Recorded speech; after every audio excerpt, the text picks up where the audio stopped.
హరి ఓం. శ్రీ గురుభ్యో నమః. శ్రీ రమణ సద్గురుదేవాయ నమః. శ్రీ రమణ భాషణంలో ఈరోజు 1938 నవంబర్ 11. ఆ రోజున భాషణలు 573. రంగనాథయ్యరు 14 ఏళ్లుగా శ్రీ రమణ భక్తుడు. రంగనాథయ్యర్ అనేటైన 14 ఏళ్లుగా శ్రీ రమణ భక్తుడు. ఆయన వచ్చారు. ఆయన శ్రీ భగవాన్ ఇలా అడిగారు, మృతికి మళ్ళీ పుట్టడానికి మధ్య వ్యవధి ఎంత ఉంటుంది? మృతికిను మళ్ళీ పుట్టడానికి మధ్య వ్యవధి ఎంతకాలం ఉంటుంది అని అడిగాడు. చావడానికి మళ్ళీ తిరిగి పుట్టడానికి మధ్య ఎంతకాలం ఉంటుంది అని అడిగాడు. అయితే మహర్షి గారు అంటున్నారు, అది ఎక్కువ ఉండొచ్చు, తక్కువ ఉండొచ్చు, కానీ జ్ఞానికి అట్టి మార్పులేమీ ఉండవు. అతడు విశ్వాత్మలో లీనమగునని బృహదారణ్యోపనిషత్తు చెప్తోంది.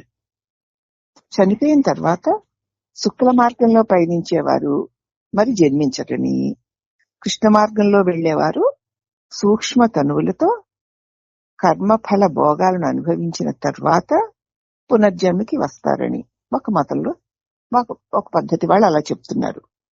ఏమని చెప్తున్నారంటే, ఆ కాలాన్ని ఎంత అని చెప్పడానికి లేదు, ఎక్కువ ఉండొచ్చు, తక్కువ ఉండొచ్చు, జ్ఞానికి మాత్రం అలాంటి మార్పులు ఏమి ఉండవు, ఎందుకంటే ఆయన విశ్వాత్మలో లీనమైపోతాడు అని బృహదారణ్యోపనిషత్తే చెప్తోంది. అయితే చనిపోయిన తర్వాత శుక్ల మార్గంలో పయనించేవారు మరి జన్మించరట, కృష్ణ మార్గంలో వెళ్లేవారు సూక్ష్మ శరీరంతో కర్మఫల భోగాల్ని అనుభవించిన తరువాత పునర్జన్మకి వస్తారు అని ఒక సిద్ధాంతం చెబుతోంది. ఒకరిని పుణ్యపాపాలు సమపాళల్లో ఉన్నాయనుకో, వాడు సూటిగా మళ్ళా భూమి మీదకి వచ్చేస్తాడు. ఒకడికి పుణ్యపాపాలు రెండు సమంగా ఉన్నప్పుడు వాడు సూటిగా మళ్ళీ భూమి మీద జన్మిస్తాడు. పుణ్యం పాలు హెచ్చుగా ఉంటే అతడు సూక్ష్మ శరీరంతో స్వర్గలోకానికి వెళ్లి ఆ స్వర్గలోకంలో ఆ పుణ్యం ఖర్చు అయ్యే వరకు ఉండి ఆ తర్వాత మళ్ళీ భూమి మీదకి వస్తాడు. పాపం పాలు ఎక్కువగా ఉందనుకో, అప్పుడు నరకలోకానికి పోయి తర్వాత ఆ పాపపు ఫలితం అనుభవించడం అయిపోయిన తర్వాత మళ్ళీ భూమిపై పుట్టడం జరుగుతుంది. ఇది పద్ధతి. మనం చేసుకున్న పాప పుణ్యాల ఫలితాలను బట్టి పాపం ఎక్కువగా ఉంటే నరకలోకానికి వెళ్లి ఆ పాపం తీరే వరకు ఉండి మళ్ళీ భూమి మీదే జన్మించాలి. అలాగే పుణ్యం ఎక్కువగా ఉంటే స్వర్గలోకానికి వెళ్లి అక్కడ ఆ పుణ్య ఫలితాన్ని అనుభవించి మళ్లీ రావలసిందే భూమి మీదకి. యోగ భ్రష్టుని గతి కూడా అంతే. ఇవన్నీ శాస్త్రాల్లో చెప్పబడ్డాయి ఇలా అని. కానీ నిజం చెప్పాలంటే అసలు పుట్టు చావులు లేనేలేవు. ఎవరి నిజస్వరూపం ఎలాగో వాడు అలాగే ఉంటాడు. ఏకైక సత్యం ఇదే. నిజంగా వ్యక్తి తన స్వభావంలోనే ఉంటాడు అన్నారు. ఇదేమిటి ఇంత చక్కగాను వచ్చిన తర్వాత ఎక్కడికి ఎలా ఉంటారు ఏమిటంటే, పుణ్యం చేసుకున్న వాళ్ళు ఇలాగా, పాపం చేసుకున్న వాళ్ళు ఇలాగా మళ్ళీ తిరిగి మానవ జన్మ భూలోకంలోకి వస్తారని చెప్పి అంతవరకు బాగుంది మనందరికీ. మనం నమ్ము విశ్వసిస్తాము కదా అనుకుంటాం. ఎక్కువ పాపాలు చేసుకోకూడదమ్మా, నరకానికి వెళ్లి అక్కడ నరకంలో భయంకరమైన దుర్భరమైన కష్టాలు అనుభవించాలి కదా. పుణ్యం చేసుకుంటే చచ్చిపోయిన తర్వాత కూడా పుణ్యలోకాలకు వెళ్లి సుఖాలు అనుభవించవచ్చు కదా.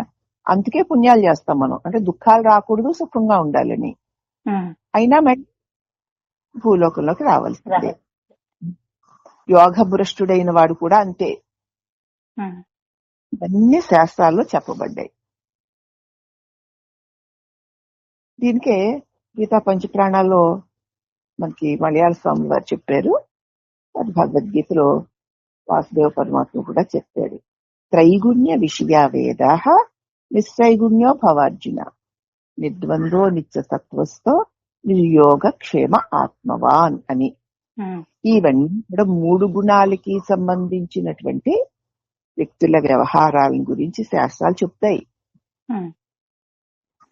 గుణాలతో కూడి ఉన్నంతసేపు కూడా ఇదిగో ఆయా గుణాల ప్రభావాలకి అనుగుణమైన క్రియలు చేస్తూ ఆ క్రియలకు అనుగుణమైన ఫలితాలను అనుభవించవలసిందే. కానీ నువ్వు గుణాతీతుడు కావాలయ్యా. గుణాతీతుడైన వాడికి మళ్ళీ ఈ జన్మ మృత్యువులు ఉండవు అని చెప్పారు కదా, వాసుదేవుడు చెప్పారు. శాస్త్రాల్లో మరి అలాగే చెప్పబడ్డాయి. ఏవైనా సరే 3 గుణాలతో కూడి ఉన్న వారికి సంబంధించినవయ్యే ఉంటాయి. కాబట్టి మానవుడు ఉండగానే గుణాతీతుడు అవ్వాలి. అయితే నిజంగా చావు పుట్టుకులు లేవని తెలుస్తుంది. గుణాలతో కూడి ఉన్నవాడికి గుణాతీత స్థితి తెలియదు కదా. తెలియదమ్మా. నిజంగా ఈ గుణాతీతుడైన వాడు వాడికి చావు పుట్టుకలు లేవు. అసలు ఎవరికి చావు పుట్టుకలు లేవు. ఈ గుణాలు వాటికి చావు పుట్టుకలు ఉన్నట్లుగా భ్రమింపచేసి ఆ గుణాల ప్రభావాలకి ఎంత మనం లోనవుతూ ఉంటామో అటువంటి క్రియలు చేసి ఆ క్రియల ఫలితాల కోసం మళ్ళీ ఆ లోకాలు ఈ లోకాలు తిరుగుతూ పుడుతూ చస్తూ ఉంటాము అని దీని సందేశం. అసలు చావు పుట్టుకలు లేనే లేవు. ఎవరి నిజ రూపము ఎలాంటిదో వాడు అలాగే, నీ నిజస్వరూపం ఎలాంటిదో అలాగేనే ఉంటావు. ఈ చావు పుట్టుకలు అన్నవి గుణ ప్రభావాలకి లోనైన వారికి కలుగుతున్న భ్రమలు అని అర్థం. కాబట్టి ఏకైక సత్యం ఇదే. నిజంగా వ్యక్తి తన స్వభావంలోనే తానుంటాడు. తానెప్పుడు తన స్వభావము, తన నిజస్థితి ఏమిటి? సచ్చిత్ ఆనందం ఎప్పుడు ప్రకాశమై ఆనంద స్వరూపుడై ఉండడమే మన నిజస్థితి.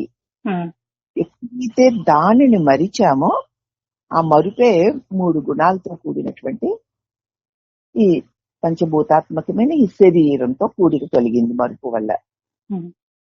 ఆ గుణాల ప్రభావాలు, శరీర వ్యవహారాలు, దాన్ని బట్టి పాపపుణ్యాది ఫలాలు, దాన్ని బట్టి స్వర్గ నరకాది లోకాలును. తన్ను మరిచిన కారణంగా జరుగుతున్నటువంటి భ్రమలు ఇవన్నీ. అవునమ్మా. ఎంత తిరిగి ఎన్ని చేసినా అవన్నీ భ్రమాలే తప్ప సత్యాలు కావు గనక తన నిజ స్వరూపము సదా మరి సత్యమే కాబట్టి అది తెలుసుకున్నవాడు ఈ భ్రమల్లో పడి ఈ సంసార చక్రంలో తిరగడు. తెలియని వాడు భ్రమల్లో పడి తిరుగుతూనే ఉంటాడు. ఇది దీని సందేశం, దీని వివరణ. కాబట్టి పుట్టినవాడు మరణించిన తర్వాత ఎన్నాళ్ళు మళ్ళీ జన్మ తీసుకుంటాడు అని రంగనాథయ్య గారు అడిగిన ప్రశ్నలకి భగవాన్ చక్కటి వివరణనిచ్చారు. ఇప్పుడు ఇక్కడ మనం చేయవలసింది మరి ఏమిటి? అసలు నేనెవరు? ఈ పుట్టిన శరీరం నేనేనా?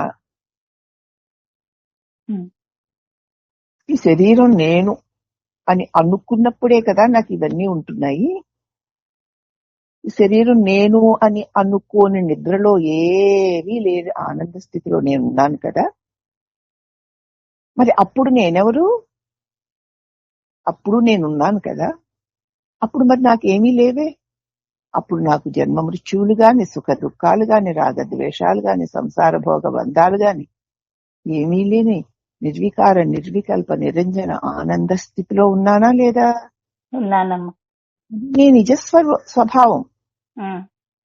అయితే నేను దేహమునన్న అజ్ఞాన భావన కప్పి ఉండడం చేత నీకు అది తెలియడం లేదు.